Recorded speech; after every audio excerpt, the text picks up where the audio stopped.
Good morning, students.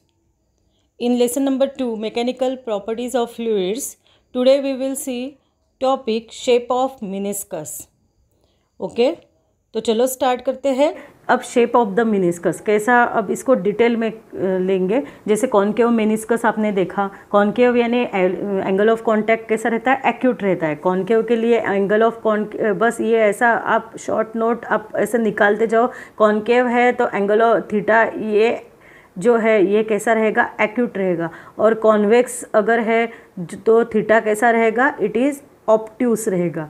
ठीक है, ये याद रखना है, बहुत इंपॉर्टेंट है ये, तो इसको याद रखना है आपको। तो अब कॉनकेव मेनिस्कस और कैसा शेप कैसा आता है, क्यों आता है, ये डिटेल में इसको आपको देखना है। तो इसलिए अपना हेडिंग ही है शेप ऑफ द मेनिस्कस। कौन से है शेप, कॉनकेव एंड कॉन्वेक्स। तो ए में देखना है कॉनकेव मेनिस्कस। तो कॉनकेव मेनिस्कस के लिए एंगल ऑफ कॉन्टैक्ट कैसा है, एक्यूट है, इसलिए ये ब्रैकेट में लिखा है एक्यूट एंगल ऑफ कॉन्टैक्ट। ठीक है, तो अब इसमें क्या कंसिडर करना है कि एक बॉटल है और उसमें आपने केरोसिन भरा है। ये जो है suppose it is kerosene, liquid कौन सा भरना है अभी, केरोसिन, तो ही ये आपको दिखाई देगा। केरोसिन अगर आपने एक ग्लास बॉटल में आपने अगर फिल किया है तो जो एंगल ऑफ कांटेक्ट होगा वो कैसा रहेगा, तो यहाँ पे आपको जो मेनिस्कस दिखाई देगा वो कैसा रहेगा, कॉनकेव दिखाई देगा।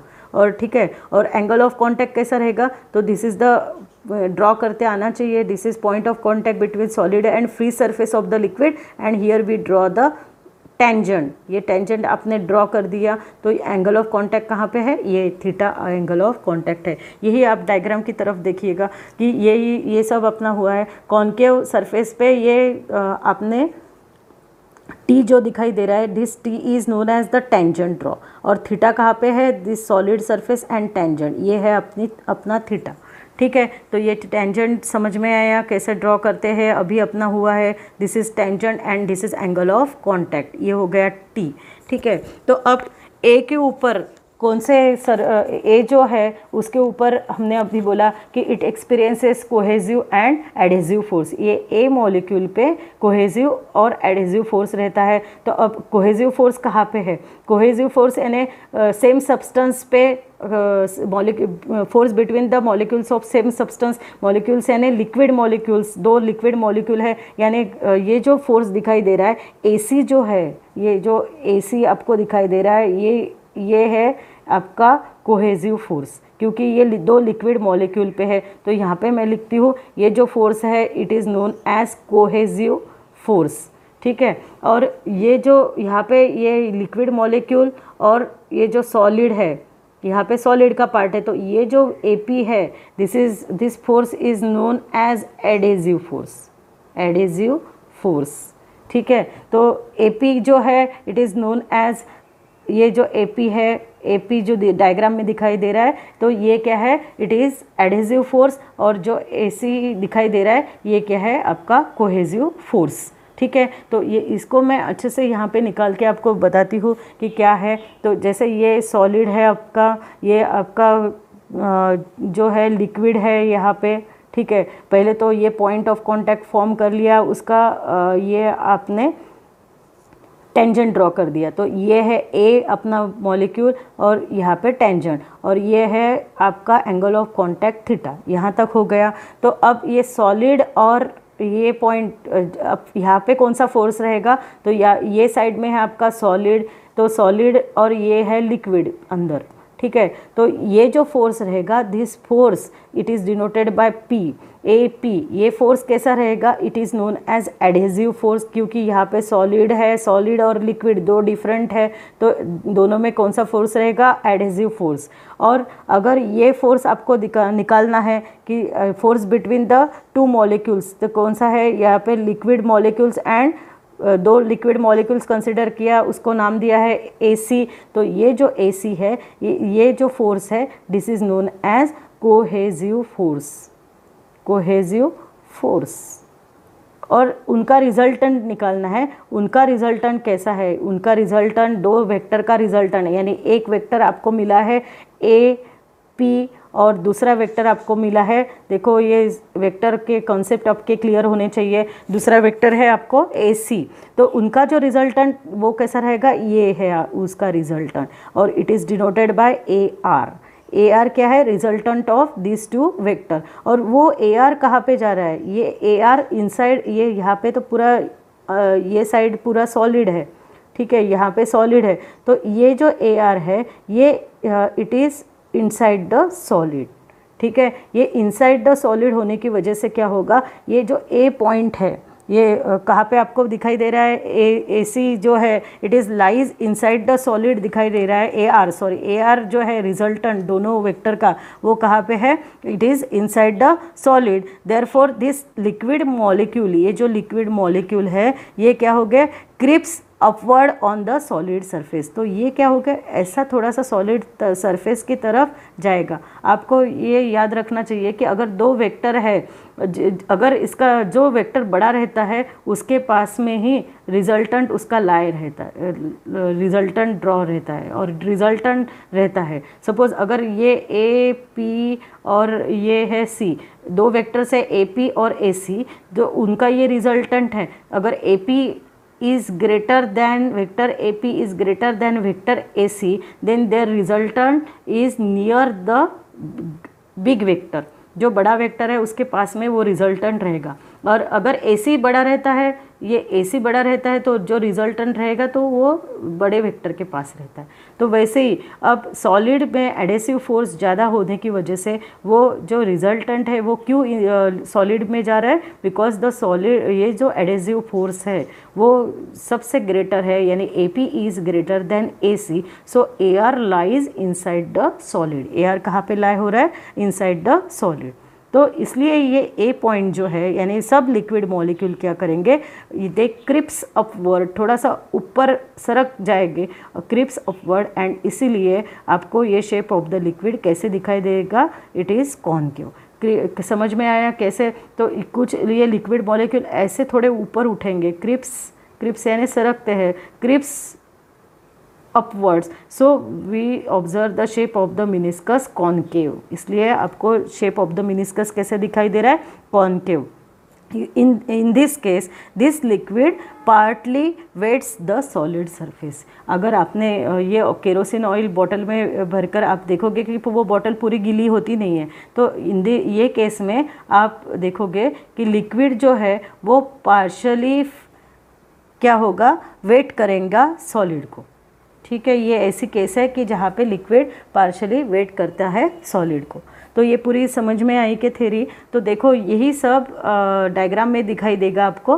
देखो वही दिया है, AP कैसा फोर्स है, कोहेजिव फोर्स है, AC कैसा फोर्स है, एडेजिव, सॉरी AP कैसा फोर्स है, एडेजिव फोर्स है, AC कैसा फोर्स है, कोहेजिव फोर्स है। उनका रिजल्टेंट कहाँ पे है, तो उनका रिजल्टेंट इनसाइड द सॉलिड है, ठीक है। क्योंकि क्या है, जो यहाँ पे जो AP है, ये 6 नंबर का पॉइंट देखिएगा, द एडेजिव फोर्स AP, इसको वेक्टर लगाना है ऊपर, AP is greater then the cohesive force, यानी यहाँ पे vector AP is greater then vector AC, और जो वेक्टर ग्रेटर रहता है उसके पास ही उसका रिजल्टेंट जाता है। तो ग्रेटर AP होने के वजह से रिजल्टेंट AR जो है वो कहाँ पे रहेगा, इनसाइड द सॉलिड, AP के पास रहेगा, ठीक है। इनसाइड द सॉलिड रहने की वजह से अब आगे का ये सब यहाँ पे जितनी मैंने बड़बड़ की है वो सब यहाँ पे आपको दिखाई देगा। तो अब इनसाइड द सॉलिड होने की वजह से क्या होगा, द टेंजेंट 88 नंबर का पॉइंट पढ़ेंगे। देखो इन इक्विलिब्रियम स्टेट में the tangent 80 to the liquid surface must be perpendicular to the resultant force AR। देखो यहाँ पे फिर से डायग्राम की तरफ जाएंगे। जो टेंजेंट 80 है, टेंजेंट आपको दिखाई दे रही है 80, इट इज़ ये जो है perpendicular to the resultant AR, यानी ये कैसी रहेगी, tangent 80 it is perpendicular to the resultant AR। This is tangent 80 and it is ये रिजल्टेंट है अपना, it is perpendicular to resultant AR। समझ में आया ये, it is perpendicular to resultant AR कैसा है, तो इसीलिए यहाँ पे ऐसे लिखा है। सो जो ऑल द लिक्विड मॉलिक्यूल्स, ये आपको यहाँ पे बताती हूँ। तो ये हो गया आपका कॉनकेव सरफेस, ये है आपका एंगल ऑफ कॉन्टैक्ट थीटा, तो जो टेंजेंट है ए टी और यह है अपना ए पी, यानी ये है एडेसिव फोर्स और ये है आपका कोहेसिव फोर्स ए सी। तो जो ये A P is greater than, ये जो vector A P it is greater than A C, so there resultant lie near the, resultant A R है, ये सॉलिड सरफेस है आपका, ठीक है, सॉलिड पे लाई करेगा। और जो ए टी है इट इज़ परपेंडिकुलर, ये कैसा दिखाई दे रहा है, ये ए आर रिजल्टेंट और ये ए टी, ठीक है, ये दोनों कैसे है, परपेंडिकुलर, ठीक है। तो सब ए मॉलिक्यूल्स क्या करेंगे, ये क्रिप्स अपवर्ड, अपवर्ड क्रिप करेंगे, यानी सरकेंगे अपवर्ड की तरफ, इसलिए this makes the meniscus concave, therefore such liquid partially wets the solid surface. In this case ये बहुत इंपॉर्टेंट है, ये लिक्विड क्या करता है, partially wets the solid surface. समझ में आया? थोड़ा ध्यानपूर्वक देखिए, पहले इसमें कठिन जाएगा, दूसरा इसमें आपको ईजी हो जाएगा सब, ठीक है, समझ में आया? तो यहाँ पे आप इसका स्क्रीनशॉट ले लीजिएगा, मैं इसको सब इरेज कर देती हूँ, यही नोट्स है अपनी, तो इसका स्क्रीनशॉट ले लो, ये इसका भी स्क्रीनशॉट ले लो, मैं सब इरेज कर देती हूँ, ठीक है।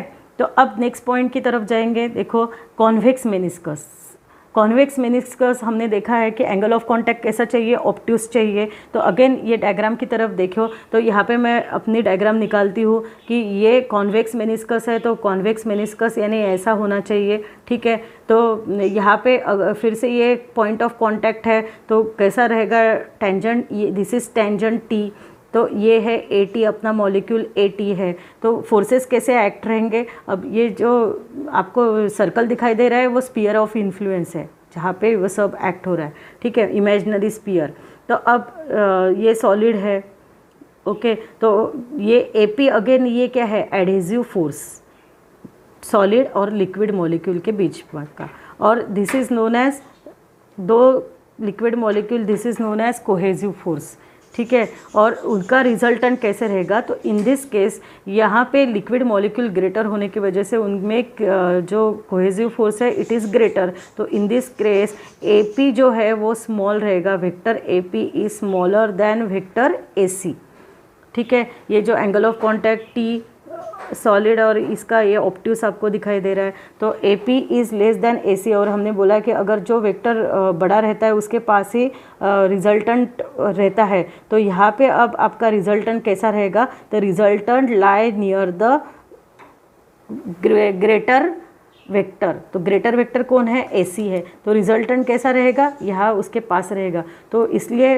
ए आर जो आपको दिखाई दे रहा है, डायग्राम की तरफ देखोगे ए आर कैसा दिखाई दे रहा है, again it is lie near the A C, A C के पास में आपको दिखाई दे रहा है, यानी जो रिजल्टेंट फोर्स है it lies inside the liquid. इसका मतलब है रिजल्टेंट फोर्स कहाँ पे है, रिजल्टेंट यानी force between cohesive force and adhesive force का रिजल्टेंट जो है it lies inside the liquid. क्यों इनसाइड द लिक्विड, क्योंकि यहाँ पे अब बड़ा कौन है, ए सी बड़ा है, जो बड़ा उसके पास रिजल्टेंट रहेगा, तो A C is greater than A P, so here A R lies inside the liquid, ठीक है। तो again in equilibrium condition A T जो है आपका, ए टी कैसा दिखाई दे रहा है, ऐसा है, दिस इज़ ए और this is T, it is perpendicular to the resultant A R, resultant A R, आपका रिजल्टेंट ए आर ऐसा है, तो it is perpendicular to the resultant A R, वही दिया है। देखो A P is the resultant adhesive force, अभी हमने देखा ए पी क्या है, resultant adhesive force, A C is the cohesive force, ठीक है। The resultant of A P, जो ए पी कैसा है, it is smaller than the cohesive force A C, therefore अब जो स्मॉलर है, जो ग्रेटर है उसके पास रिजल्टेंट रहेगा, सो देयर रिजल्टेंट फोर्स, कौन सा रिजल्टेंट फोर्स है, A R lies inside the liquid, कहाँ पे लाई करेगा, inside the liquid. So in equilibrium state this tangent A T it is perpendicular, यहाँ पे हमने देखा है tangent A T is perpendicular to the resultant A R, ठीक है। देयरफॉर लिक्विड मॉलिक्यूल्स अब क्या हो गए, ये जो लिक्विड मॉलिक्यूल्स है ये क्रिप्स इन डाउनवर्ड डायरेक्शन, क्योंकि यहाँ पे अब फोर्स नीचे ज़्यादा है ना, तो इसलिए ये क्रिप करेंगे to the downward on the solid surface. This इसके वजह से जो शेप है मेनिस्कस का वो क्या होगा, कॉन्वेक्स रहेगा। और इन दिस केस ये लिक्विड जो है वो सॉलिड को वेट नहीं करेगा, इसलिए हमने यहाँ पे जो लिक्विड कंसिडर करना है मर्क्यूरी है और ये कंसिडर किया है इन ए glass bottle.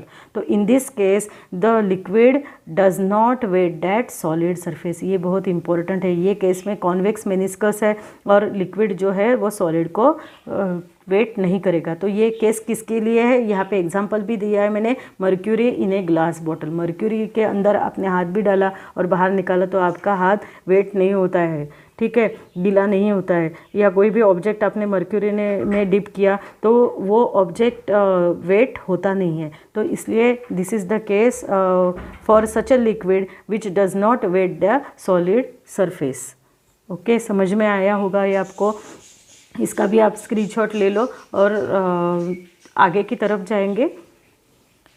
Next point, zero angle of contact. अगर एंगल ऑफ कांटेक्ट जैसे हमने देखा कि acute angle of contact, obtuse angle of contact, तो if angle of contact that is theta is equal to 0 degree, अगर theta 0 degree है तो क्या आएगा, क्या होगा। तो यहाँ पे देखो आप कैसा सरफेस ऑफ द लिक्विड कैसा रहेगा वो देखना है कि अगर if we consider the water, अब ये वाटर कैसा है inside the vessel, then if we here we consider the water which is very very pure form of water consider किया आपने, और अगर उसको एक वेसल में ग्लास में लिया है, आपको क्लीन ग्लास में लेना है उसको, तो एंगल ऑफ कांटेक्ट उसका कैसा रहेगा कि तो ये एंगल ऑफ कांटेक्ट उसका 0 रहेगा, क्योंकि उसकी जो टेंजेंट है वो ऐसी आपको ड्रॉ करनी है, क्योंकि वो ऐसा चिपक के आपको दिखेगा। If we consider pure water आपने ग्लास में अगर आप लेते हो तो जो उसकी जो कांटेक्ट पॉइंट है वो आपको ऐसा दिखाई देगा, और उसका जो फ्री सरफेस है ये ऐसा फ्री सरफेस आपको दिखाई देगा। मेनिस्कस कैसा दिखेगा, हॉरिजॉन्टल लाइन, ठीक है। तो angle of contact, this is angle of contact and we draw the tangent drawn from the point of contact between the solid and liquid. ये है पॉइंट ऑफ कांटेक्ट है, तो ये है आपकी टेंजेंट, ये है आपकी टेंजेंट और ये है आपका ए पॉइंट, ठीक है। तो ये टेंजेंट ऐसी रहेगी। अब ये टेंजेंट ऐसी रहेगी तो उसके ऊपर कोई कोहेसिव फोर्स तो रहेगा नहीं, यानी लिक्विड मॉलिक्यूल कोई भी फोर्स अफेक्ट नहीं करेंगे, और जो रहेगा तो वो रहेगा ओनली एडेसिव फोर्स, यानी सॉलिड की तरफ से ही उसके ऊपर फोर्स रहेगा। यहाँ पे आपको सॉलिड दिखाई दे रहा है तो सॉलिड की तरफ से उसके ऊपर फोर्स दिखाई देगा, तो इसीलिए यहाँ पे रिजल्टेंट रहेगा ही नहीं, और रहेगा तो कहाँ पे रहेगा, एपी के अलोंग ही रिजल्टेंट उसका आएगा, क्योंकि एक ही वेक्टर प्रेजेंट है वो है एपी। रिजल्टेंट कौन है फिर, एपी है। तो यहाँ पे एपी इज एआर, यानी रिजल्टेंट ही एपी है। तो इसीलिए फॉर जो एंगल ऑफ कांटेक्ट अगर 0 है, that is theta is equal to 0, ऐसे आपने अगर कंसिडर किया तो जो टेंजेंट 80 है ये कैसी रहेगी, along the wall with in the liquid and angle of contact, ये जो है एंगल ऑफ कांटेक्ट कैसा रहेगा, 0 डिग्री रहेगा, क्योंकि angle made by the tangent to the solid. तो यहाँ पे जो एंगल ऑफ कांटेक्ट दिखाई नहीं देगा क्योंकि वो 0 है, ठीक है। तो यही सब यहाँ पे दिखाई देता है। फर्स्ट नंबर का पॉइंट पढ़ेंगे, figure shows the angle of contact between a liquid कौन सा लिया है, pure water which completely wets a solid. अब प्योर वाटर ये कौन सी केस है कि कम्प्लीटली वेट करता है सॉलिड को, ये केस देख रहे हैं। पार्शली देखा हमने और ये डज नॉट भी देखा। अब ये केस ऐसे है, completely wets the solid case, ठीक है। Pure water inside the glass लेना है। In this case angle of contact कैसा है, angle of contact theta is equal to 0 degree है, ठीक है। तो लिक्विड मॉलिक्यूल्स कैसे रहेंगे, लेस रहेंगे, क्योंकि ये कांटेक्ट ही नहीं है, theta is equal to 0 degree है। तो अपना एसी भी कैसे रहेगा, एसी यानी कोहेसिव फोर्स, तो vector AC it is equal to 0, cohesive force is negligible, that is vector AC है ही नहीं, एक वेक्टर एसी 0 है। Hence net adhesive force itself is the resultant force. तो एडेसिव फोर्स कहाँ पे है, दिस इज एडेसिव फोर्स, तो एडेसिव फोर्स ही रिजल्टेंट रहेगा, दैट इज ए आर। तो A P is equal to A R, therefore the tangent A T is along the wall with in the liquid and angle of contact. तो यही tangent A T ये along the wall है और with in the liquid है, ठीक है। तो theta is equal to 0 के लिए क्या होगा फिर, liquid completely wets the solid, ये कंडीशन आती है।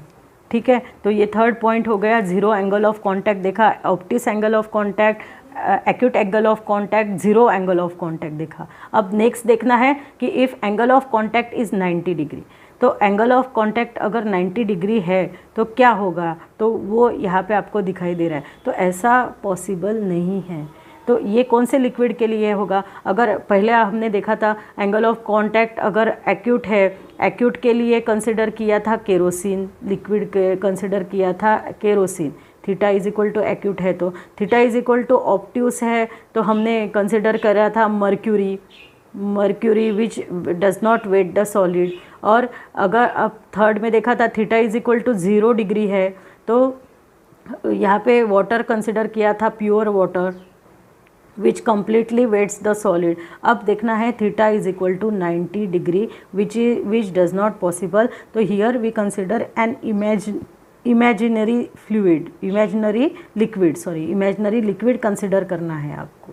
ठीक है, ऐसा एक हाइपोथेटिकल लिक्विड, इमेजिनरी यानी हाइपोथेटिकल लिक्विड कंसिडर करना है विच एग्जिस्ट ही नहीं रहता, ऐसा पॉसिबल ही नहीं है ये केस। तो यहाँ पे आपको दिखाई देगा थीटा, ये याद रखना है, शॉर्ट नोट्स है ये अपना, theta is equal to acute है तो यहाँ पे हमने जो लिक्विड कंसिडर किया था केरोसिन कंसिडर किया था, और यहाँ पे ये सेपरेटली मैं ये शॉर्ट नोट आपको यहाँ पे लिखा के देती हूँ कि theta is less then 90 degree, that is angle of contact कैसा है, एक्यूट है। तो यहाँ पे ये जो लिक्विड है it is partially wet, liquid partially wets the solid. ठीक है, अब theta is greater than 90 degree है, that is it is obtuse है, एंगल ऑफ कांटेक्ट ऑब्ट्यूस है।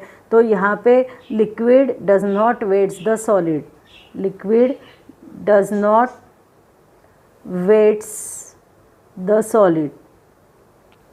ठीक है, अब थर्ड में ये हो गया फर्स्ट सेकंड। अब थर्ड में देखा था theta is equal to 0 degree, तो यहाँ पे क्या है, 0 है, एंगल ऑफ कांटेक्ट 0 है, तो लिक्विड क्या करेगा, liquid completely weights the solid, completely weights the solid। अब देखना है fourth case, when theta is equal to 90 degree, तो it is not possible, not possible, ये केस पॉसिबल ही नहीं है।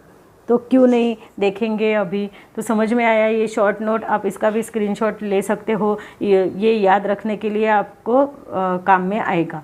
ठीक है, तो देखो अब नेक्स्ट अपना, तो angle of contact 90 degree and conditions for convexity and concavity. तो देखो अब यहाँ पे कि here we consider an imaginary liquid यानी हाइपोथेटिकल लिक्विड को कंसिडर करना है। तो यहाँ पे एंगल ऑफ कांटेक्ट जो है वो कैसा है, इट इज़ 90 डिग्री कंसिडर करना है। Angle of contact tangent draw अगर आप करते हो तो एंगल ऑफ कांटेक्ट जो है इट इज़ 90 डिग्री, तो ये है एंगल ऑफ कांटेक्ट, तो इट इज़ 90 डिग्री कंसिडर करना है। In this case net cohesive force AC is exactly at 45 degree with either of the surfaces. अब यहाँ पे जो कोहेसिव फोर्स है ये AC कहाँ पे दिखाई दे रहा है, ये AC है, तो ये कैसा रहेगा, it is net 90 degree 45 degree रहेगा। क्यों, क्योंकि ये पूरा 90 डिग्री का है, तो ये AC जो है, अब ये AP यहाँ तक एक्सटेंड है, तो ये जो AC है वो कैसा रहेगा, ये जो एंगल है, angle between this is 45 degree. ठीक है, समझ में आया। तो नेट रिजल्टेंट AR ये कैसा रहेगा, इट इज़ एग्जैक्टली वर्टिकल, ये ऐसा वर्टिकल आपको दिखाई दे रहा है, एग्जैक्टली वर्टिकल रहेगा। ठीक है, अब ये बुक में क्या किया है, ये डायरेक्टली आपको वैल्यूज़ दिखाई दे रही है, वो वैल्यू मैं आपको यहाँ पे समझाती हूँ। देखो कि अगर ये अपना सॉलिड है, ये अपना A पार्ट है, यहाँ पे सॉलिड है, और यहाँ पे जो फोर्स है ये है P फोर्स है, और ये अपना रिजल्टेंट ऐसे वॉल के तरफ है R, और ये इसका एक्सटेंडेड पार्ट है, ये P है ही है। ठीक है, और ये अपना कोहेसिव फोर्स है AC, AP is adhesive force, adhesive, और AC इज़ कोहेसिव, ये तो देखा हमने।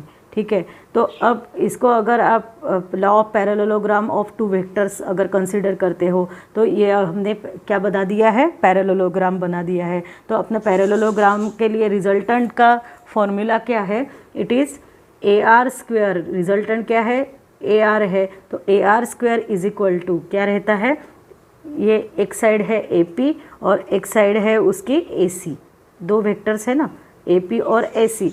तो क्या आएगा, ये पैरेललोग्राम का 11 का हुआ है आपका, तो आप इसको फिर से याद करो, A P square plus A C square plus twice A P A C cos of theta. अब यहाँ पे थीटा की वैल्यू तो 90 डिग्री है, तो cos of 90 degree is equal to 0।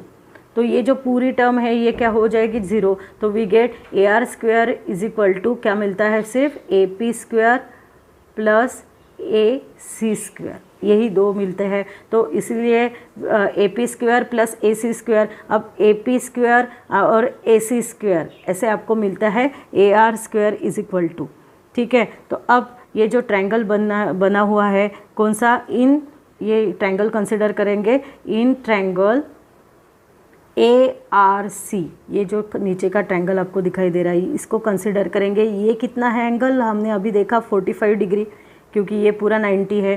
तो ए आर सी कैसा रहेगा, ए आर तो इन ट्रायंगल ए आर सी में साइन 45 निकालते हैं।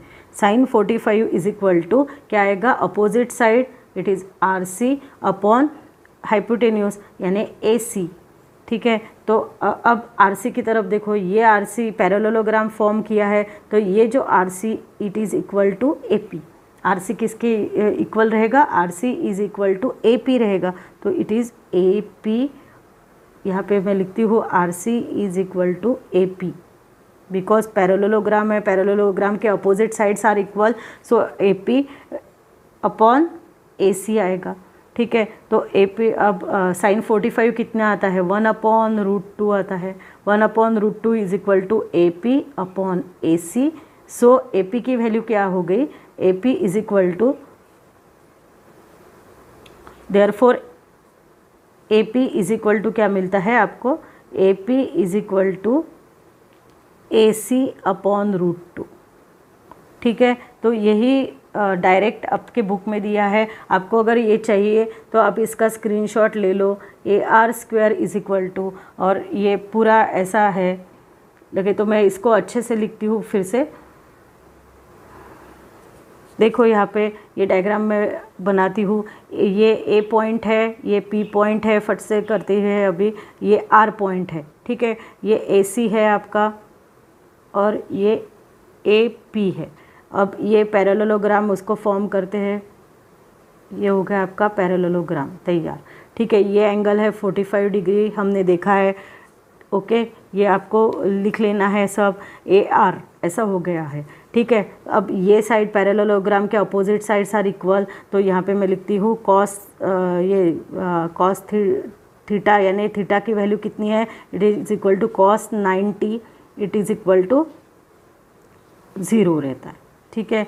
Cos 90, angle of contact theta is equal to 90 degree दिया है, तो ये हो गया 0 डिग्री हो गया। और यहाँ पे side A P is equal to vector A P is equal to vector R C, ये भी याद रखिएगा, ठीक है। By law of parallelogram, by law of parallelogram of vectors क्या होगा, जो रिजल्टेंट है, कौन सा रिजल्टेंट है, A R square is equal to A P square plus A C square plus twice A P A C cos of theta, ठीक है। Cos 90 0 है, तो क्या आएगा अभी, A R square is equal to A P square plus A C square, ठीक है। वो साइड 0 हो गई। अब क्या करेंगे कि ये ओनली कंसिडर करना है triangle in triangle A R C, इसमें साइन 45 को कंसिडर करेंगे। साइन 45 निकालना है तो क्या होगा, अपोजिट साइड है R C upon hypotenuse R C upon A C, okay, तो आर सी यानी क्या है, यहाँ पे लिखा है आर सी और ए पी सेम ही है क्योंकि पैरेललोग्राम है, और साइन 45 की value 1/√2, it is equal to A P upon A C. So A P की वैल्यू क्या आई आपकी, vector A P is equal to vector A C upon √2। यहाँ पे लिखती हूँ vector A P is equal to vector A C upon √2, ये value आई है। तो ये बुक में डायरेक्ट दिया है, आप इसका स्क्रीनशॉट ले लो, ठीक है। तो यहाँ पे आपको दिखाई देगा A P is equal to A C upon √2 कैसे आया, ठीक है। तो यही दिया है कि A R is the magnitude of net force, for this we can write the condition for acute and obtuse angle of contact. अगर ए पी ये ग्रेटर है ए सी अपॉन √2 से, ए पी की वैल्यू अगर ग्रेटर है तो एंगल ऑफ कॉन्टैक्ट एक्यूट है। Acute angle के लिए ए पी ग्रेटर आएगा ए सी अपॉन √2 से, और ऑब्टूस एंगल के लिए ए पी लेस आएगा ए सी अपॉन √2 से। ये वैल्यू कैसे आई हमने निकाली है, आप इसका भी स्क्रीनशॉट ले लीजिएगा, ठीक है। ये हो गया अपना पॉइंट, समझ में आया। फिर